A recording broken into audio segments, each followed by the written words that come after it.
November மாதம் 30ஆம் தேதி சனிக்கிழமை திருத்தூதரான புனித அந்திரேயா திருவிழா. முதல் வாசகம். திருத்தூதர் பவுல் ரோமியருக்கு எழுதிய திருமுகத்திலிருந்து வாசகம். அதிகாரம் 10, இறை வார்த்தைகள் 9 முதல் 18 முடிய. சகோதரர் சகோதரிகளே, இயேசு ஆண்டவர் என வாயார அறிக்கையிட்டு இறந்த அவரை கடவுள் உயிர்த்தெழச் செய்தார் என நீங்கள் உள்ளூர நம்பினால் மீட்பு பெறுவீர்கள். இவ்வாறு உள்ளூர நம்புவோர் கடவுளுக்கு ஏற்புடையவர் ஆவர். வாயார அறிக்கையிடுவோர் மீட்பு பெறுவர். ஏனெனில் அவர் மீது நம்பிக்கை கொண்டோர் வெட்கத்திற்கு உள்ளாக மாட்டார் என்பது மறைநூல் கூற்று. இதில் யூதரென்றோ கிரேக்கரென்றோ வேறுபாடில்லை. அனைவருக்கும் ஆண்டவர் ஒருவரே. அவரை நோக்கி மன்றாடும் யாவருக்கும் அவர் அளவற்ற நலன்களை பொழிகிறார். ஆண்டவரின் திருப்பெயரை அறிக்கையிட்டு மன்றாடுகிறவர் எவரும் மீட்பு பெறுவர் என்று எழுதியுள்ளது அல்லவா? ஆனால் அவர் மீது நம்பிக்கை கொண்டிருந்தாலன்றி அவர்கள் எவ்வாறு அவரை நோக்கி மன்றாடுவார்கள்? தாங்கள் கேள்வியுறாத ஒருவர் மீது எவ்வாறு நம்பிக்கை கொள்வார்கள்? அறிவிக்கப்படாத ஒன்று பற்றி அவர்கள் எவ்வாறு கேள்வியுறுவார்கள்? அனுப்பப்படாமல் அவர்கள் எவ்வாறு அறிவிப்பார்கள்? இதை பற்றியே நற்செய்தி அறிவிப்போரின் பாதங்கள் எத்துணை அழகாய் இருக்கின்றன என்று மறைநூலில் எழுதியுள்ளது. ஆயினும் எல்லாருமே நற்செய்தியை ஏற்றுக்கொள்ளவில்லை.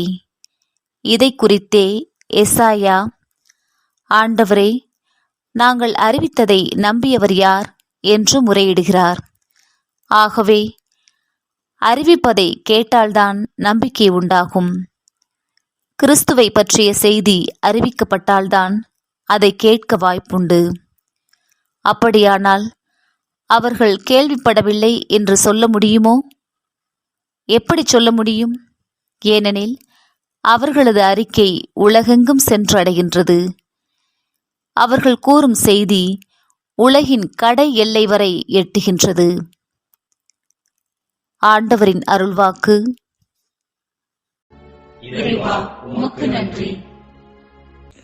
நற்செய்தி வாசகம். மத்தேயு எழுதிய தூய நற்செய்தியிலிருந்து வாசகம். அதிகாரம் 4, இறை வார்த்தைகள் 18 தொடங்கி. அக்காலத்தில் இயேசு கலிலேய கடலோரமாய் நடக்கும்போது சகோதரர் இருவரை கண்டார். ஒருவர் பேதுரு எனப்படும் சீமோன், மற்றவர் அவர் சகோதரரான அந்திரேயா. மீனவரான அவ்விருவரும் கடலில் வலை வீசிக் கொண்டிருந்தனர். இயேசு அவர்களை பார்த்து, என் பின்னே வாருங்கள், நான் உங்களை மனிதரை பிடிப்பவராக்குவேன் என்றார். உடனே அவர்கள் வலைகளை விட்டுவிட்டு அவரை பின்பற்றினார்கள். அங்கிருந்து அப்பால் சென்றபோது வேறு 2 சகோதரர்களை கண்டார். அவர்கள் செபதேயுவின் மகன் யாக்கோபும் அவர் சகோதரரான யோவானும் ஆவர். அவர்கள் தங்கள் தந்தை செபதேயுவுடன் படகில் வலைகளை பழுது பார்த்து கொண்டிருந்தார்கள். இயேசு அவர்களையும் அழைத்தார். உடனே அவர்கள் தங்கள் படகையும் தந்தையையும் விட்டுவிட்டு அவரை பின்பற்றினார்கள். ஆண்டவர் வழங்கும் அருள் வாக்கு. கிறிஸ்துவே, உமக்கு புகழ். அன்புக்குரியவர்களே, டொலோரஸ் ஹார்ட் என்பவர் ஹாலிவுட்டின் சிறந்த நடிகையாக விளங்கியவர். அவர் நடித்த 2 திரைப்படங்கள் மக்கள் மத்தியில் சக்கை போடு போட்டன. 3வது படத்தில் நடிப்பதற்கான ஒப்பந்தத்தில் அவர் கையெழுத்திட இருந்த நேரம். கோடிக்கணக்கான வருமானத்தை தரும் படம் அது. டொலோரஸ் அனைத்தையும் விட்டுவிட்டு அருட்சகோதரியாக மாறுவதற்காக ஆசீர்வாதப்பர் சபையில் பெனடிக்டின் மானஸ்ட்ரி சேர்ந்தார். இயேசு பின்பற்றுவதற்காக கோடிக்கணக்கான வருமானம் தருகின்ற, எக்கச்சக்கமான புகழை தருகின்ற திரைப்படத் துறையை விட்டு ஒதுங்கி வந்தவர். 2012ஆம் ஆண்டு அவரது வாழ்வு பற்றிய ஒரு விவரண திரைப்படம், documentary movie God is the beggar Elvis என்கின்ற பெயரில் தயாரிக்கப்பட்டது. ஆஸ்கர் விருதுக்காகவும் பரிந்துரைக்கப்பட்ட படம் அது. கடவுளது அழைப்பு என்பது ஒரு மாபெரும் கொடை. இதற்கு ஆம் என்று எல்லா மனிதர்களுமே பதில் சொல்லிவிடுவதில்லை.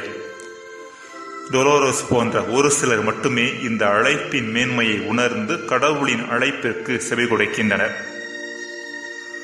கடவுளின் அழைப்பிற்கு மனமோது செவி கொடுத்த இன்னொரு நபருக்கு இன்றைய நாளில் நாம் விழா எடுக்கின்றோம்.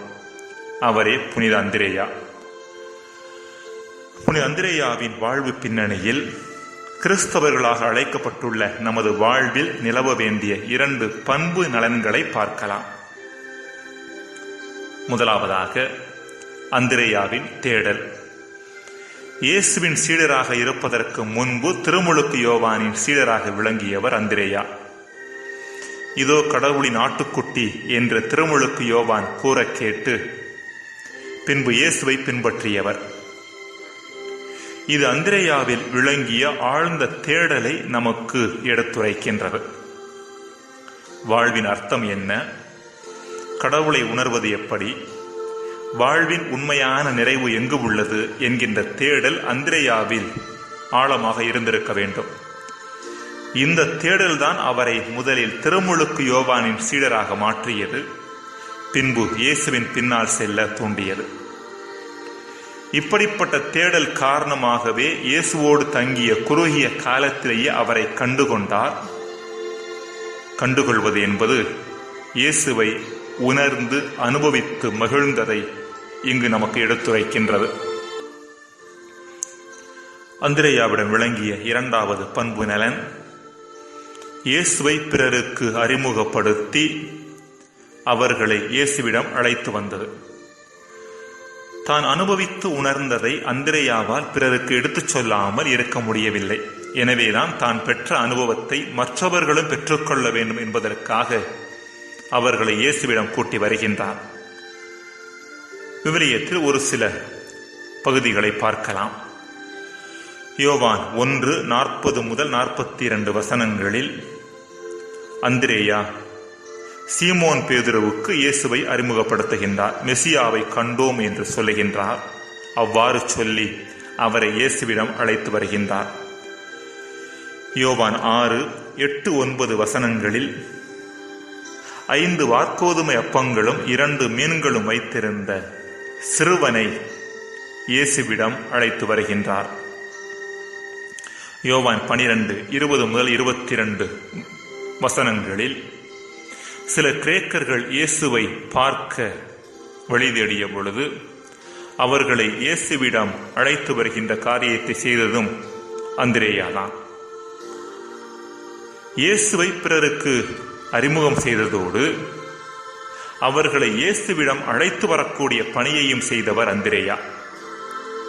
இவ்வாறு இடைநிலையாளராக அவர் செயல்பட்டதன் காரணமாகவே அவர் ஒரு சீடராக, திருத்தூதராக இருக்கின்றார். அவர் இவ்வாறு செயல்பட்டதற்கான காரணமே அவர் பெற்ற அனுபவம்தான். அதாவது இயேசுவை கண்டுகொண்டதுதான். யோவான் 1:41. இன்றைய சூழ்நிலையில் நற்செய்தி அறிவிப்பு என்பது வெறுமனே வார்த்தை சார்ந்ததாக மட்டும் இல்லாமல் அனுபவம் சார்ந்ததாக, வாழ்வு சார்ந்ததாக இருக்க வேண்டும் என்பதே புனித அந்திரேயா நமக்கு சொல்லுகின்ற செய்தியாக இருக்கின்றது. ஜெபம். இறைவா, அந்திரேயாவிடம் இருந்த ஆழமான தேடலும் இத்தேடலில் நாங்கள் கண்டுணர்ந்தவற்றை பிறரோடு பகிர்ந்து கொள்ளக்கூடிய மன உறுதியும் எங்களிலும் இருப்பதாக. ஆமேன்.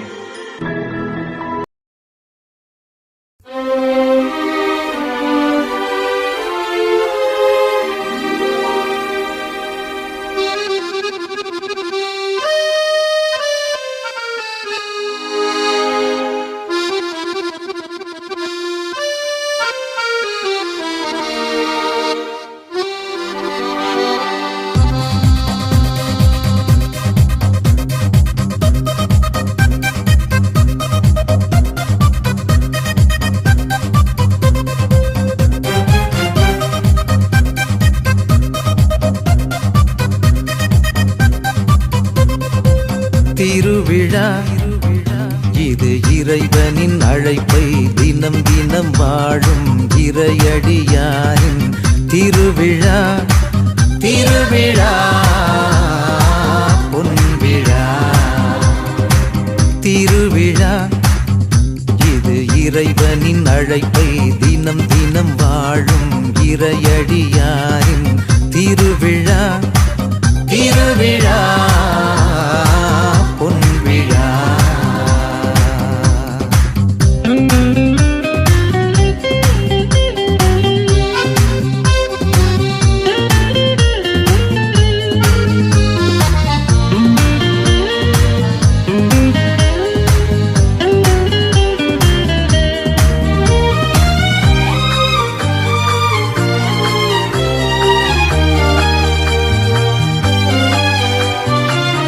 இறைவன் அழைத்தார் வா என்று சொன்னார், உள்ளமும் மலர்ந்ததே. அன்பின் ஆவியால் அபிஷேகம் செய்தார், ஊரெல்லாம் மகிழ்ந்ததே. ஏழை எளியோர் வாழ்வு பெறவே உழைக்க அழைக்கும் அழைப்பிது.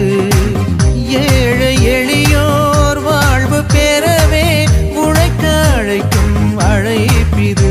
இந்த அழைப்பினை வாழ்வில் தினம் தினம் வாழும் இறையடியாரின் திருவிழா திருவிழா. இது இறைவனின் அழைப்பே தினம் தினம் வாழும் இறையடியாரின் திருவிழா திருவிழா பொன்விழா.